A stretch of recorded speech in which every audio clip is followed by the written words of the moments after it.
சாப்பாட்டு அரிசியிலே நல்ல உதிரியாக டேஸ்டியான இறால் பிரியாணி எப்படி பண்ணலான்னு பார்க்கலாம். பிகினர்ஸ் கூட ஈஸியாக ரெடி பண்ணிடலாம்.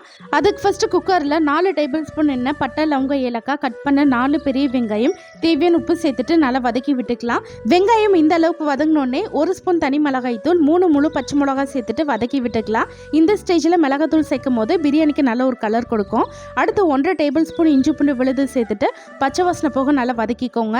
அடுத்து கட் பண்ண 3 பெரிய தக்காளி, புதினா, கொத்தமல்லி சேர்த்துட்டு நல்லா தொக்கு பதம் வர அளவுக்கு வதக்கி விட்டுக்கோங்க. இப்போ நல்லா எண்ணெய் பிரிஞ்சு வருது.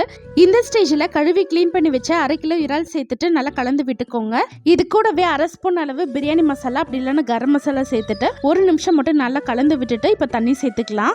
2 டம்ளர் அரிசி எடுத்திருக்கேன். அதுக்கு 4 டம்ளர் தண்ணி, 1/2 லெமன் ஜூஸ், லாஸ்ட்டாக 1/2 மணி நேரம் ஊற வச்ச சாப்பாட்டு அரிசி சேர்த்துட்டு மீடியம் ஃப்ளேமில் 2 விசில் விட்டு வேக வச்சு எடுத்துக்கோங்க. குக்கரில் ப்ரெஷர் பண்ணோன்னே ஓப்பன் பண்ணிவிட்டு நல்லா கலந்து விட்டுட்டிங்கன்னா சூப்பரான இறால் பிரியாணி ரெடி. கண்டிப்பாக ட்ரை பண்ணி பாருங்கள். அடுத்த வீடியோவில் பார்க்கலாம்.